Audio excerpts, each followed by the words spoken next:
네, 영국의 브렉시트 파장이 전 세계 정치권에까지 영향을 미치고 있습니다. 당장은 올 연말에 있을 미국 대선, 한국은 내년 대선까지 영향을 줄 것으로 보이는데요.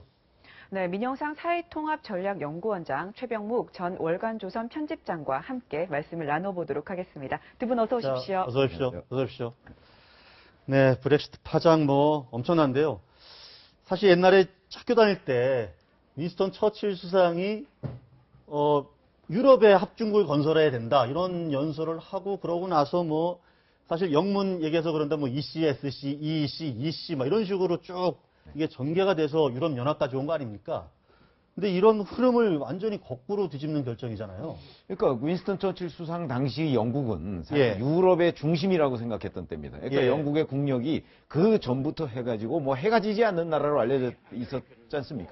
그런 거 보면 저 당시에 처칠은 영국이 워낙 막강한 국력을 가지고 있으니까 영국을 중심으로 유럽이 하나가 돼야 된다는 생각을 가지고 있었던 것이고 지금은 영국이 경기 침체 등 그 이후에 여러 가지 요인으로 인해서 사실 유럽에 약간은 변방으로 몰린 듯한 그런 현상을 보였거든요. 지금 영국 국민이 자꾸 EU에서 탈퇴하자고 하는 이유가 처칠 수상의 저런 영국을 지금 그리고 있는데 현재의 영국은 거기에서 너무 떨어져 있다.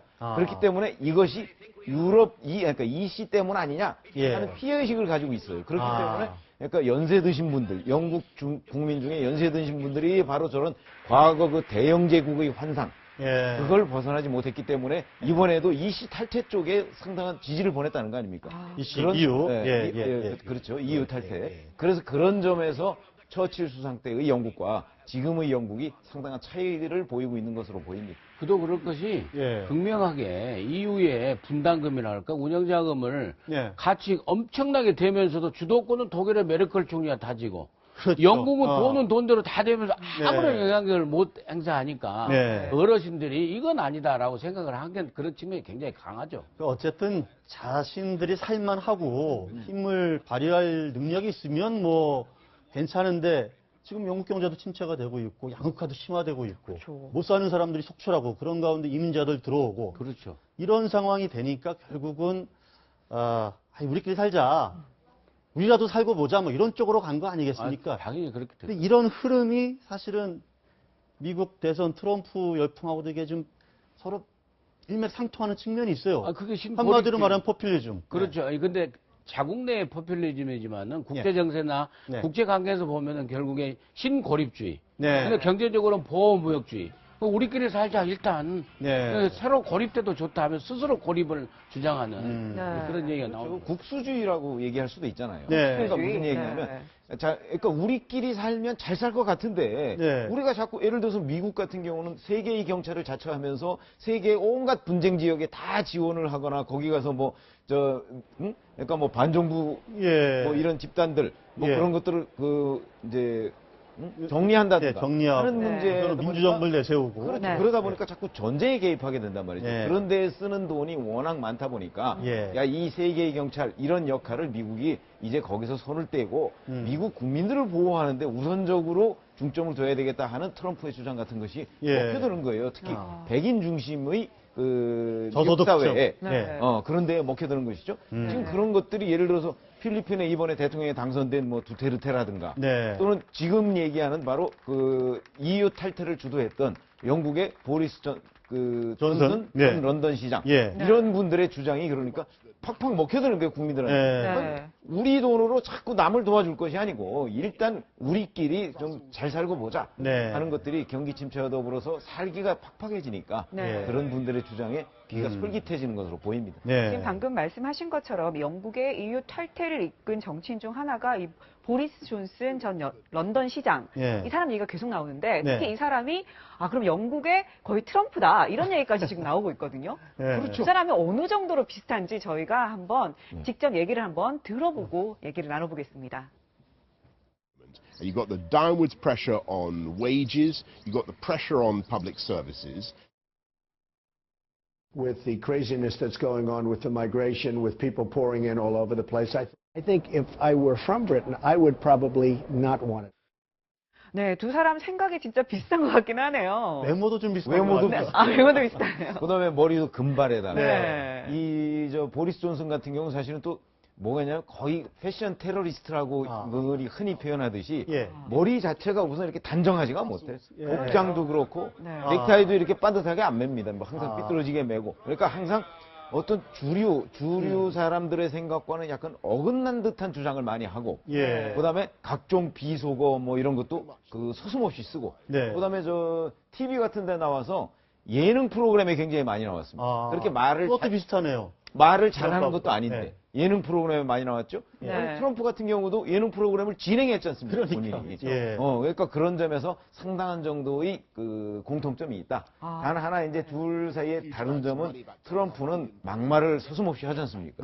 그런데 그 보리스 존슨 같은 경우는 막말은 안 합니다. 뭐 사투리나 뭐 비속어 같은 건 막 쓰지만 뭐 예를 들어서 누구를 공격한다든가 하는 식의 막말은 하지 않는다. 그리고 또 하나의 차이점은 보리스 존슨은 런던 시장을 해가면서 런던 시장을 2번 했죠. 첫 번째에 본인의 실적을 확실하게 국민들한테 보여줬어요. 그래서 런던 시장을 하면서 공약을 거의 다 지켰다.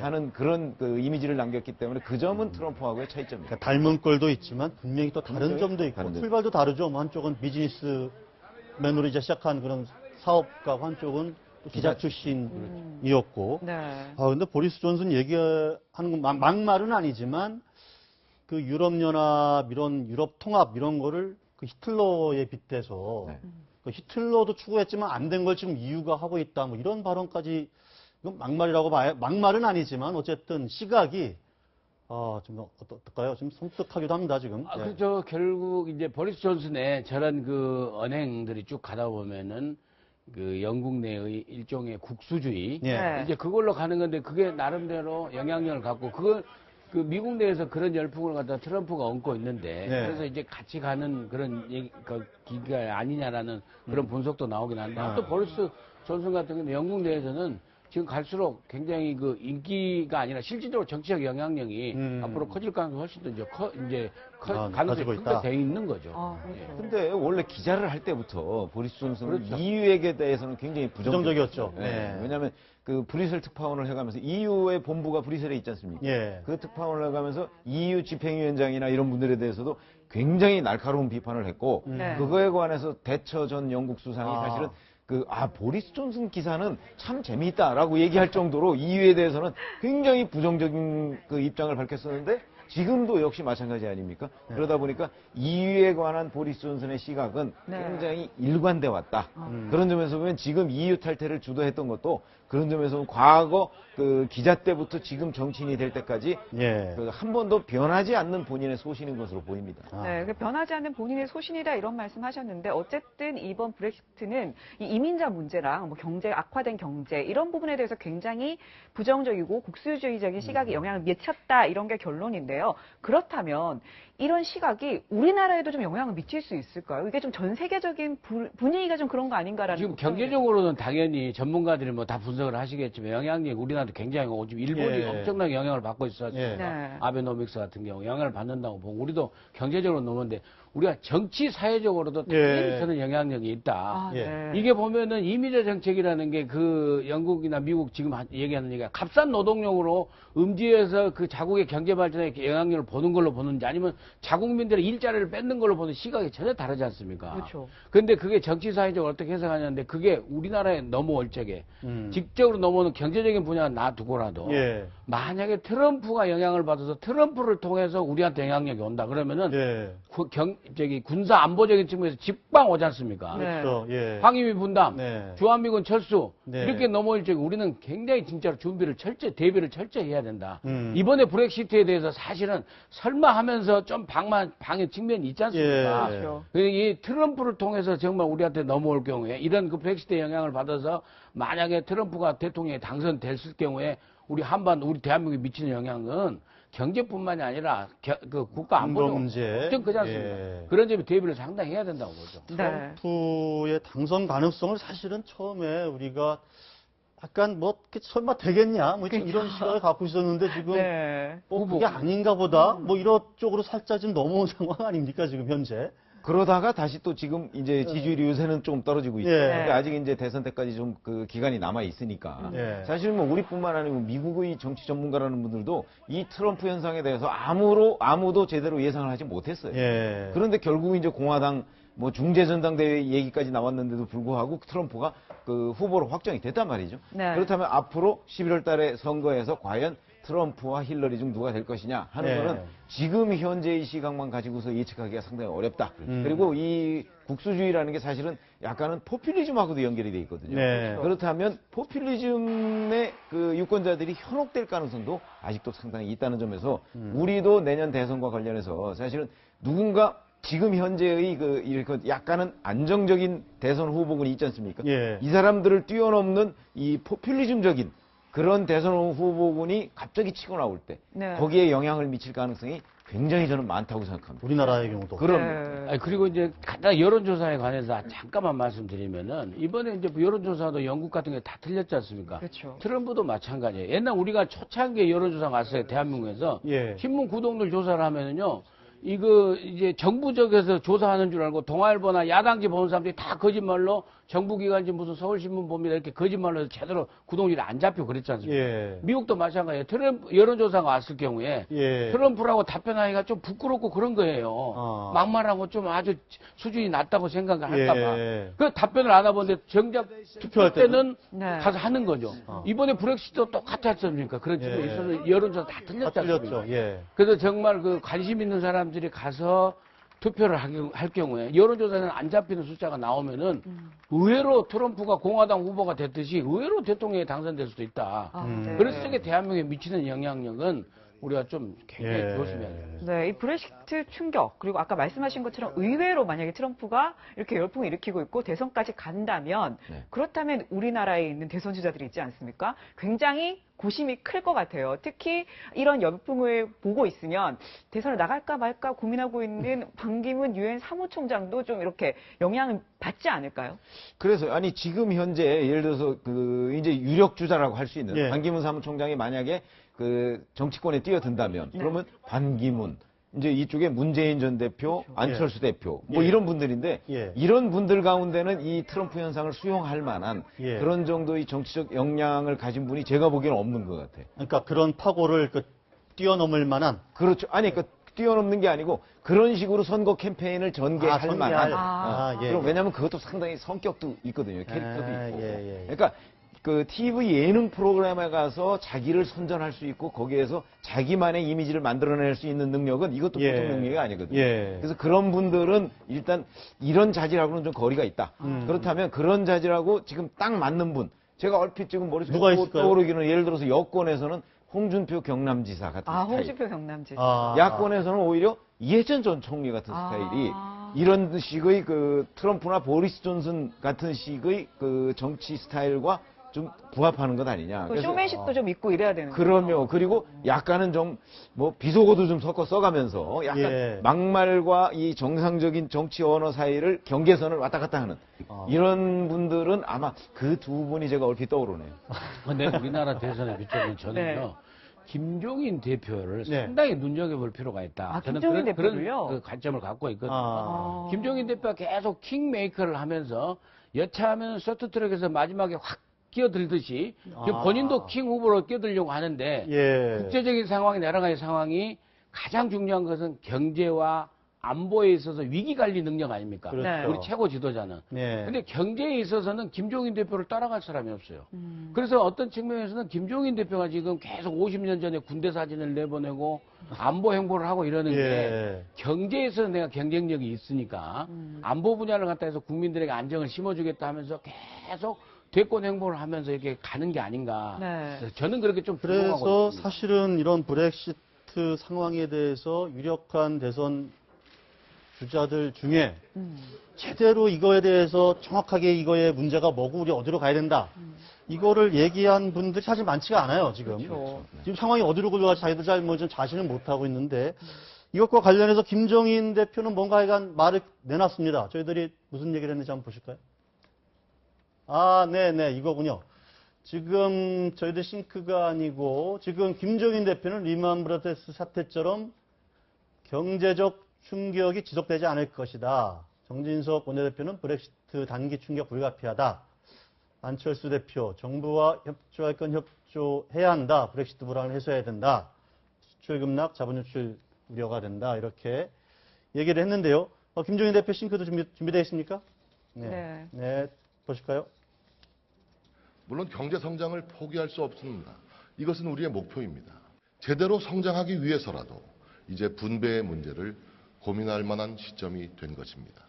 우리가 일반적으로 상상하는 식으로 이것이 2008년, 2007년에 리만 브라더스 사태에서 발생했던 그러한 충격은 오랫동안 지속되지 않을 것이라고 하는 것이 그건 분명한 것 같아요. 별로 그렇게 실질적으로 내가 좀 여기 오기 전에도 그쪽하고 통화를 해봤는데 그 사람들은 그렇게 놀란 기색이 아니에요. 수출의 급락이나 대규모 자본 유출 등 여러 가지 우려가 있을 수 있습니다. 정부 대책 중 미흡한 부분이 있다면 지적하고 협조할 것은 협조하면서 금융시장과 경제의 불안을 해소하도록 노력하겠습니다. 저희들의 세 분의 말씀을 그래픽도 보고 이렇게 저 영상으로도 봤는데 네. 일단 저거 보면 김종인 대표만 유일하게 그렇게 우려할 상황은 아니다. 아니, 김종인 대표의 말씀과 정진석 원내대표의 말씀은 사실은 같은 얘기예요. 그러니까 정진석 원내대표는 단기 충격은 불가피하다. 그러나 이제 중장기적으로 보면 별 문제가 없을 것이라는 얘기고 김종인 대표는 리먼 브러스 사태처럼 이 사태가 굉장히 이 충격파가 오래 가지는 않을 것이다. 그러니까 이제 단기 충격은 인정을 하는 거잖아요. 그런 점에서 보면 저 두 분의 말씀은 정부가 지금 취하고 있는 그 상황 분석 이거와 크게 다르지 않은 것이다. 다만 거기 이제 안철수 대표는 정부 거와는 좀 달리 이게 수출의 급락이나 이렇게 충격이 좀 오래 갈 수가 있으니까 우리는 정부 대책에 협조하겠다. 이런 거죠. 그런 걸 보면 조금 이제 안철수 대표와 김종인, 정진석 대표 간에 약간의 그 전망의 차이는 있는데 어찌됐든 간에 저분들 말씀하시는 것처럼 이 브렉시트 사태가 우리 한국에 미칠 영향은 사실은 왜냐하면 우리와 그 EU 간에는 그 무역 규모나 이런 것들이 상당히 크지만 영국하고는 그렇게 크지 않거든요. 그런 점에서 보면 이 충격파가 오래 가지 않을 거라는 주장이 많이 있더라고요. 그래서 아무튼 대권에 국내 대권 주자들에게 미치는 영향은 우리 유권자들이 생각할 적에 이명박 대통령도 대통령 될 적에 마찬가지 아니겠습니까?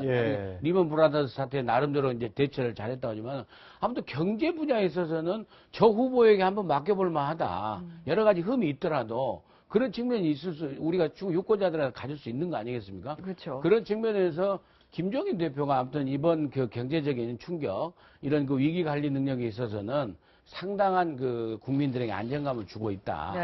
그리고 김종인 대표 상당히 좀 호평을 경제 전문가가 없기 때문에. 경제 전문가 얘기하면서 좀 그렇게 다들 얘기를 하고 있다 이런 말씀을 하셨는데 정작 지금 박근혜 대통령은 이에 대한 뚜렷한 입장을 지금 내놓지 않고 있거든요. 23일에 국무회의에서 주식시장과 외환시장 등에 영향이 있을 수 있으니까 비상한각으로 국정을 챙겨달라라고 얘기한 이후에는 딱히 이와 관련된 얘기를 하고 있지 않아요. 그런데 이제 이 충격파가 얼마나 가느냐 하는 걸 이제 박근혜 대통령도 예의주시하고 있을 것이고 당연히 그렇겠죠. 실제 이 문제는 사실 정치적인 문제라기보다는 순수하게 경제적인 문제일 가능성이 굉장히 높거든요.